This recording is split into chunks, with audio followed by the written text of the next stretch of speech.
एक छोटे से गांव में तालाब के किनारे दो बहनें रहती थीं। बड़ी बहन गौरी का पति काफी समय से बीमार था। घर की हालत ठीक नहीं थी, इसलिए वो रोज अपनी छोटी बहन सुमन के घर काम करने जाती थी। सुमन की शादी एक धनी व्यापारी से हुई थी। उसके घर में किसी चीज की कमी नहीं थी, लेकिन उसका स्वभाव बहुत कंजूस और स्वार्थी था। हर सुबह गौरी जल्दी जल्दी अपने घर का सारा काम निपटाती और फिर सुमन के घर की ओर निकल पड़ती, ताकि कुछ मेहनत करके अपने घर का गुजारा कर सके। अरे दीदी, आज फिर तुम्हें देर हो गई। सुबह सुबह इतने बड़े घर का काम पड़ा रहता है और तुम आराम से घर पर बैठी रहती हो। थोड़ा जल्दी आना चाहिए था। खैर, अब आ ही दी हूँ तो चलो काम में लग जाओ। माफ करना बहन, मेरा छोटू रात भर पेट दर्द से रोता रहा, इसलिए देर हो गई। मैं जल्दी जल्दी सब काम कर दूंगी। ठीक है, चलो। पहले आंगन और बरामदे को अच्छे से साफ कर दो। घर बिल्कुल चमकना चाहिए। उसके बाद रसोई में जाकर सारे बर्तन धो देना, और हाँ, काम बिल्कुल ठीक से होना चाहिए। गौरी तुरंत काम में लग जाती है। सबसे पहले सुमन के घर का आंगन, बरामदा और सारे कमरों में झाड़ू पोछा करती है। वो एक एक कोना अच्छे से साफ करती है, फिर बर्तन धोने बैठ जाती है। उधर सुमन आराम से बैठकर चाय पीती रहती है। अच्छा सुनो, सारे काम तो तुमने कर ही दिए हैं। अब ये चावल रखे हैं, इनमें से अच्छे दाने अलग कर दो। टूटे हुए चावल और कचरा अलग कर देना। मेरे घर में सिर्फ अच्छे चावल ही बनते हैं, समझी? और फिर जल्दी से रसोई में जाकर दोपहर का खाना भी बना देना। गौरी चुपचाप बैठकर चावल साफ करने लगती है, फिर रसोई में जाकर खाना बनाने लगती है। वो अपने मन में सोच रही होती है कि सुमन ने कहा था कि वो पैसे तो नहीं देगी, लेकिन रोज के काम के बदले अनाज देगी। सीमा को उम्मीद थी कि इन चावलों में से उसे भी थोड़ा अच्छा हिस्सा मिलेगा। सुमन, जैसा तुमने कहा था, मैंने अच्छे चावल और टूटे हुए चावल अलग अलग कर दिए हैं। तुम देख लो।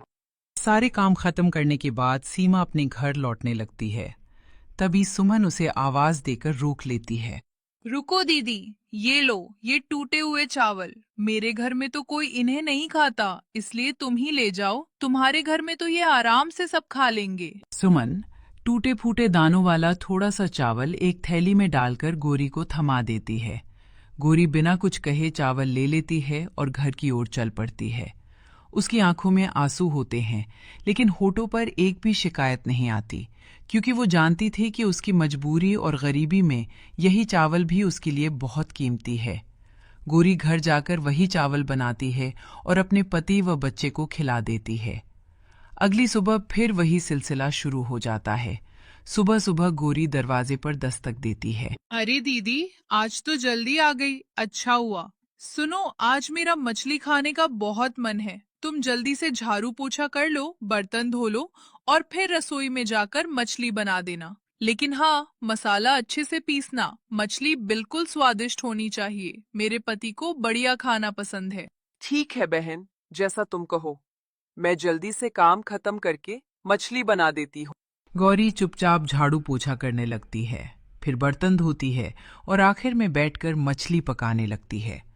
वो आज भी मनी मन सोच रही होती है कि उसके बेटे छोटू को ये मछली बहुत पसंद है। गौरी मसाले कूटती है, प्याज लहसुन का तड़का लगाती है, फिर मछली तलकर बड़ी मेहनत से स्वादिष्ट करी तैयार करती है। पूरे घर में खुशबू फैल जाती है। सुमन आकर देखती है। वाह, आज तो बहुत अच्छी खुशबू आ रही है। लगता है खाना बढ़िया बना है। आज तो उन्हें बहुत मजा आएगा। तुमने आज काफी मेहनत की है। सुमन और उसका पति आराम से बैठकर मछली खाने लगते हैं। गौरी की आंखों में हल्की सी उम्मीद झलक रही थी कि शायद आज सुमन उसे भी थोड़ी सी मछली दे दे, ताकि वो अपनी बेटी के लिए ले जा सके। शाम को गौरी अपना काम पूरा करके घर जाने लगती है। सुबह गौरी जल्दी उठकर अपने घर का सारा काम निपटा कर निकल रही थी कि तभी उसका बेटा बाहर आ गया। माँ, आज तुम इतनी सुबह सुबह कहाँ जा रही हो? मौसी के घर तो तुम रोज बाद में जाती हो, फिर आज इतनी जल्दी क्यों? गौरी ने प्यार से कहा। बेटा, आज तेरी मौसी के घर बड़ा आयोजन है। तेरे मौसा को व्यापार में बहुत लाभ हुआ है, इसलिए वहां पूजा रखी गई है।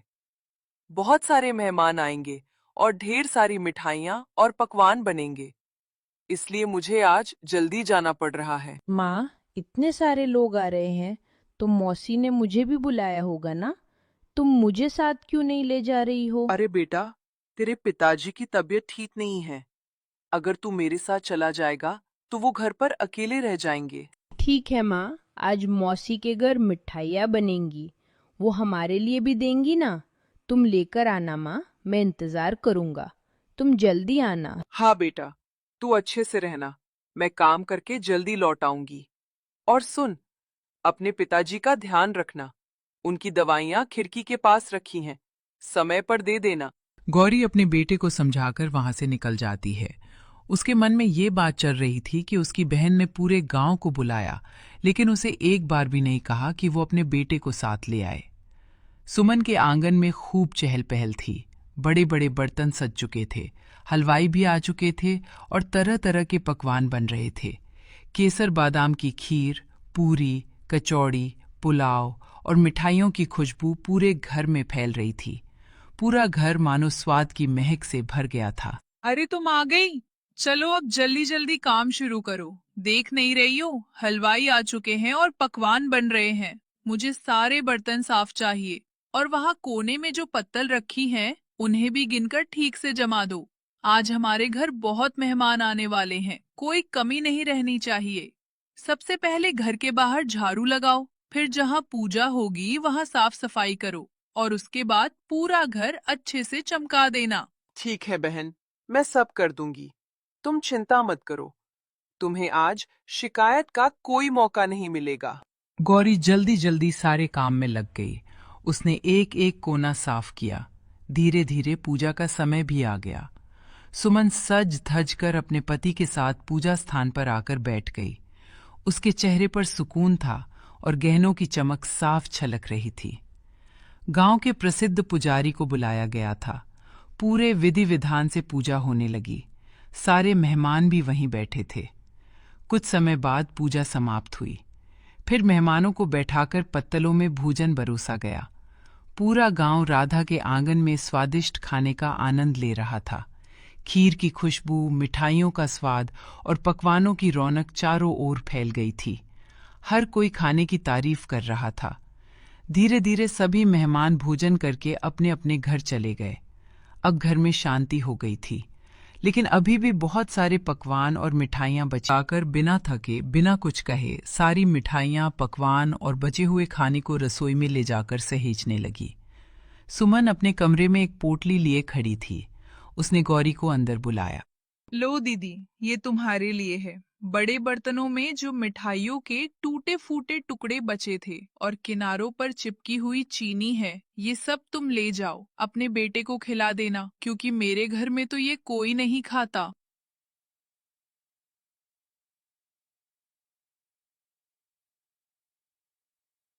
गौरी चुपचाप वो मिठाई के टुकड़े लेकर घर की ओर निकल पड़ी। उसने एक शब्द भी नहीं कहा। आज उसे समझ आ गया था कि उसकी बहन के दिल में जरा भी इंसानियत नहीं है। रोते रोते, ठोकर खाते हुए गौरी जब जंगल के रास्ते से गुजर रही थी, तभी उसकी नजर एक पुराने मंदिर पर पड़ी। गांव में मान्यता थी कि उस मंदिर की रक्षा स्वयं नाग देवता करते हैं और जो भी सच्चे मन से उनसे कुछ मांगता है वो खाली हाथ नहीं लौटता। हे नाग देवता, आज मैं आपके चरणों में आखिरी बार आई हूँ। अब मुझसे ये गरीबी और बेबसी सहन नहीं होती। रोज रोज के अपमान से मेरा दिल टूट चुका है। अगर आपको मुझ पर दया आए तो मुझे यहीं अपने पास बुला लीजिए, ताकि मेरा जीवन यही खत्म हो जाए। मेरा बच्चा अब और मेरी आंखों के आंसू न देखे। आज भी वो मासूम मेरा इंतजार कर रहा होगा कि माँ मिठाई लेकर आएगी, लेकिन मैं तो बस ये शक्कर का चूरा और टूटे हुए टुकड़े लेकर लौट रही हूं। मैं उसे क्या जवाब दूंगी? कह दूंगी कि तेरी माँ दूसरों के घरों में काम करती है और बदले में बस ऐसे ही टुकड़े लेकर आती है। हे नागदेव, अब मुझ पर दया कीजिए और मुझे यहीं अपने विष से मुक्ति दे दीजिए। गौरी की हर बात नागदेव तक पहुंच रही थी। उन्होंने सब कुछ सुना, लेकिन उसे डसा नहीं। उनकी आंखों में करुणा झलक रही थी। गौरी रोते रोते वहां से जाने लगी। तभी अचानक नागदेव के चारों ओर एक तेज प्रकाश फैल गया। मानो उन्होंने उसे आशीर्वाद दिया हो। जब गौरी अपने घर के बाहर पहुंची तो उसका बेटा दरवाजे पर बैठा उसका इंतजार कर रहा था। उसकी आंखों में चमक और चेहरे पर मासूम उम्मीद थी। माँ, तुम आ गई। देखो ना, मैं कब से तुम्हारा इंतजार कर रहा था। क्या तुम मेरे लिए मिठाई लाई हो? जल्दी से पोटली खोलो ना, मुझे आज मिठाई और पकवान खाने हैं। गौरी कांपते हाथों से पोटली खोलती है और तभी एक चमत्कार होता है। उस पोटली में ढेर सारी रंग बिरंगी मिठाइयाँ, लड्डू, जलेबी, पेड़ा, कचौड़ी और स्वादिष्ट पकवान भरे हुए थे। उसका बेटा खुशी से उछल पड़ा और मिठाइयाँ खाने लगा। हे भगवान, ये कैसे हो गया? मैं तो सिर्फ चूरा और शक्कर लेकर आई थी। ये सब कहाँ से आ गया? वो समझ ही नहीं पा रही थी कि ये कैसे हुआ। गौरी धीरे धीरे घर के अंदर गई और वहां का नजारा देखकर उसकी आंखें खुली की खुली रह गई। उसका घर सोने चांदी से भरा हुआ था। इतना ही नहीं, उसका बीमार पति जो महीनों से बिस्तर पर पड़ा था, अचानक उठकर खड़ा हो जाता है। उसके चेहरे पर चमक और शरीर में नई ताकत थी। हे भगवान, ये कैसा चमत्कार है? ये सारा घर सोने, चांदी और हीरे जवाहरात से कैसे भर गया? और आप भी ठीक हो गए, अपने पैरों पर खड़े हैं। उसका पति हैरानी से बोला, गौरी, ये सब क्या हो गया? मैं तो उठ भी नहीं पाता था और आज मुझे बिल्कुल ठीक लग रहा है। और इतना धन हमारे घर में कहां से आ गया? उसका बेटा भी मासूमियत से सवाल पर सवाल करने लगा। तब गौरी ने अपने पति और बेटे को सारी बात बता दी। ये सब नागदेव की कृपा है। मैं तो सुमन के घर से सिर्फ शक्कर और चूड़ा लेकर निकली थी। रास्ते में मंदिर में रुक गई और अपनी सारी पीड़ा उन्हें बता दी। मैंने तो उनसे यही कहा था कि अब मुझसे ये जीवन नहीं संभलता, लेकिन उन्होंने मुझे मारा नहीं, बल्कि मेरी पुकार सुन ली। देखो, उनकी कृपा से आज हमारा जीवन बदल गया। उस दिन के बाद सब कुछ बदल गया। जो परिवार पहले गरीबी और दुख में जी रहा था, अब उसका जीवन खुशियों से भर गया था। अगले ही दिन गौरी अपने परिवार के साथ गांव में बने एक नए, सुंदर और बड़े घर में रहने चली गई। 3 दिन बीत गए। अब गौरी अपने नए घर में सुख और शांति से रह रही थी। उसके चेहरे पर अब चिंता नहीं, बल्कि संतोष और खुशी झलक रही थी। उसका पति भी पूरी तरह ठीक होकर फिर से अपना काम संभालने लगा। उधर सुमन अपने घर में बैठी सोच रही थी कि आखिर गौरी काम पर क्यों नहीं आ रही है। अरे 3 दिन हो गए, लेकिन गौरी अभी तक काम पर क्यों नहीं आई? न सफाई करने, न बर्तन धोने, न ही रसोई का काम। कहीं बीमार तो नहीं पड़ गई या फिर कोई और बात है? इतना सोचकर सुमन ने अपने नौकर को बुलाया। अरे सुनो, तुम अभी जाकर देखो कि मेरी बड़ी बहन कहाँ है। वो काम पर नहीं आ रही। जाकर पता लगाओ क्या बात है। नौकर तुरंत गौरी के घर की ओर चल पड़ा। वहां पहुंचकर जैसे ही उसने घर के अंदर कदम रखा, उसकी आंखें हैरानी से फैल गईं। उसने देखा कि अब उनका घर नया और बहुत बड़ा हो चुका था।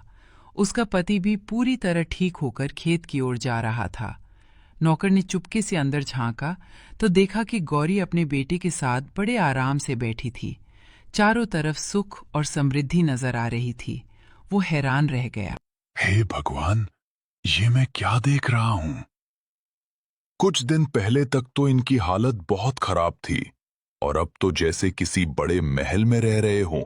नौकर भागता हुआ सुमन के पास पहुंचा और हाफते हुए बोला। घर लौटा तो उसने तुरंत उससे कहा, सुनते हो जी, आपको पता है मेरी बड़ी बहन गौरी अचानक बहुत अमीर हो गई है। उसका टूटा फूटा घर अब महल जैसा बन गया है। उसके पति की बीमारी भी ठीक हो गई। मुझे समझ ही नहीं आ रहा कि ये सब एकदम से कैसे हो गया। अरे वाह, ये तो बहुत अच्छी बात है। तुम्हारी बहन ने बहुत तकलीफें झेली है। तुम जाकर उसी से पूछ लो कि आखिर ये सब कैसे हुआ। सुमन ने मन ही मन ठान लिया कि वो इस रहस्य को जरूर जानेगी। वो अगले दिन तैयार होकर गौरी के घर की ओर निकल पड़ी। वहां पहुंचकर जैसे ही उसने महल जैसा घर देखा, उसकी आंखें हैरानी से फैल गईं। उसके मन में जलन और आश्चर्य दोनों एक साथ उठने लगे। फिर वो अंदर गई और बोली, अरे बहन, तू काम पर नहीं आ रही थी तो मुझे तेरी चिंता हो गई थी, इसलिए मैं तुझसे मिलने चली आई। लेकिन ये सब कैसे हुआ? तू इतनी अमीर कैसे बन गई? मुझे भी बताना, आखिर क्या हुआ कि तू रातों रात इतना सब पा गई? सुमन, तुम जो मुझे रोज बचे खुचे चावल और सब्जी देती थी और उस दिन जो मिठाई का चूरा और शक्कर दी थी, मैं वही सब लेकर घर लौट रही थी। रास्ते में मुझे नागदेव के मंदिर पर रुकना पड़ा। मैंने उन्हें अपनी सारी तकलीफ बता दी और उनकी कृपा से ये सब बदल गया। गौरी की बात सुनकर सुमन के मन में जलन और बढ़ गई। उसके अंदर का लालच अब और तेज हो गया था। अगले ही दिन उसने ठान लिया कि उसे अपनी बहन से भी ज्यादा अमीर बनना है। उसने अपने पति से कहा, सुनो जी, मुझे सब पता चल गया है कि दीदी इतनी अमीर कैसे बनी।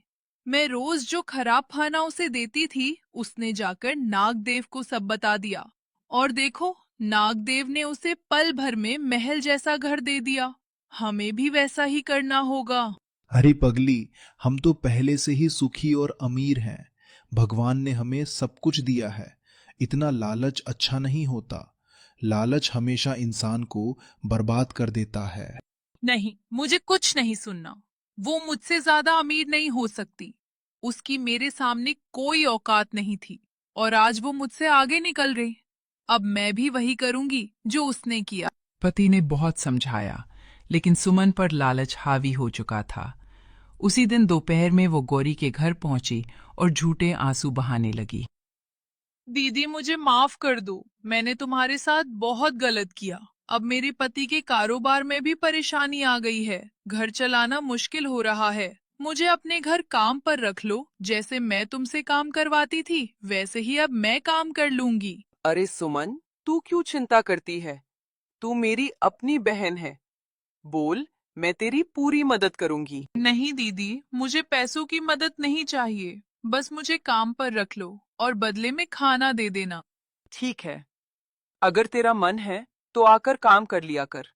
मुझे तुझसे कोई शिकायत नहीं है। गौरी दिल की बहुत साफ थी। उसने सुमन की चाल समझ ली थी, फिर भी कुछ नहीं कहा और उसे काम पर रख लिया। अगली सुबह सुमन गौरी के घर पहुंच गई। उसके मन में बस एक ही इच्छा थी, किसी तरह वही चमत्कार दोहराया जाए और वो गौरी से भी ज्यादा अमीर बन जाए। अरे सुमन, तू आ गई। आज घर में काफी काम है।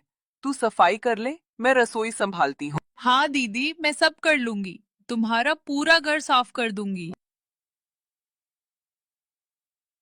दिन भर काम करने के बाद जब शाम को घर लौटने का समय आया, तब गौरी ने सुमन के लिए अच्छे अच्छे पकवान और मिठाइयाँ एक थैले में रख कर दी।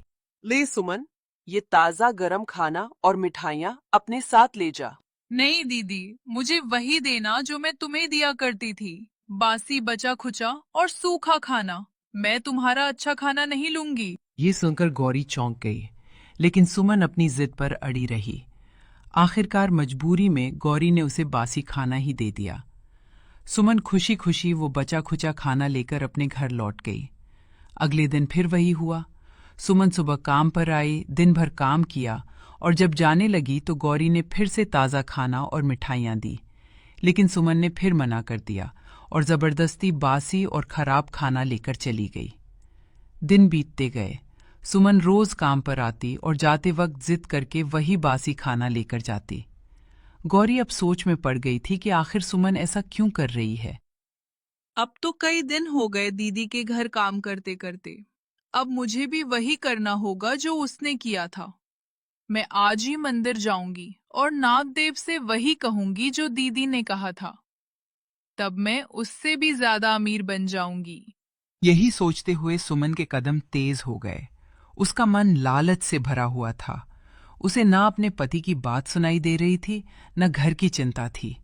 उसके मन में बस एक ही चाह थी, दौलत, सोना और शानो शौकत।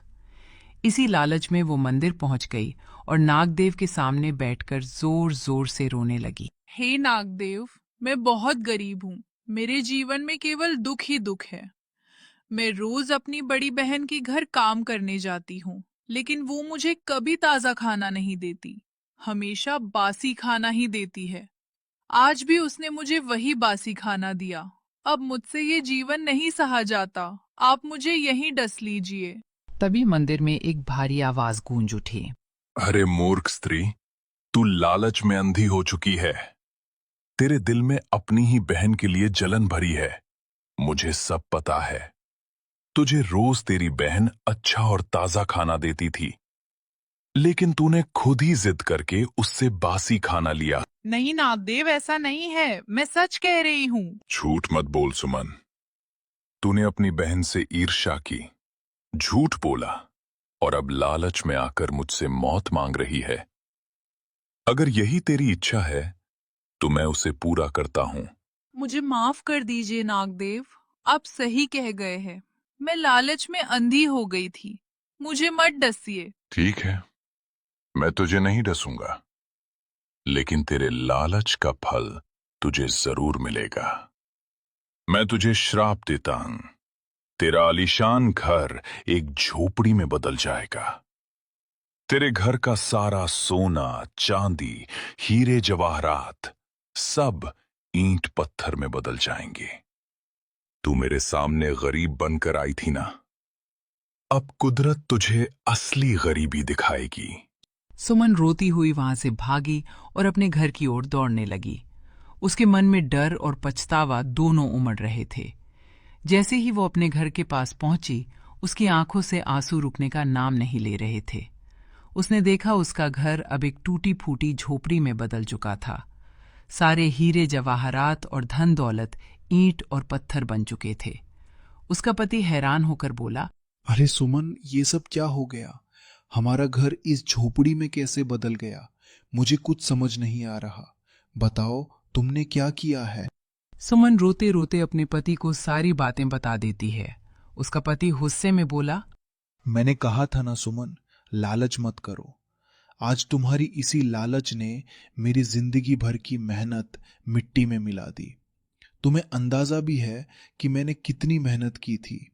पता नहीं मैंने कौन सा पाप किया था जो मेरी शादी तुम जैसी लालची औरत से हुई। सुमन के लालच की वजह से उसका सारा ऐशो आराम, धन दौलत और पति का प्यार सब कुछ छीन गया। इस तरह लालच और जलन में अंधी होकर सुमन ने अपने ही हाथों अपनी जिंदगी बर्बाद कर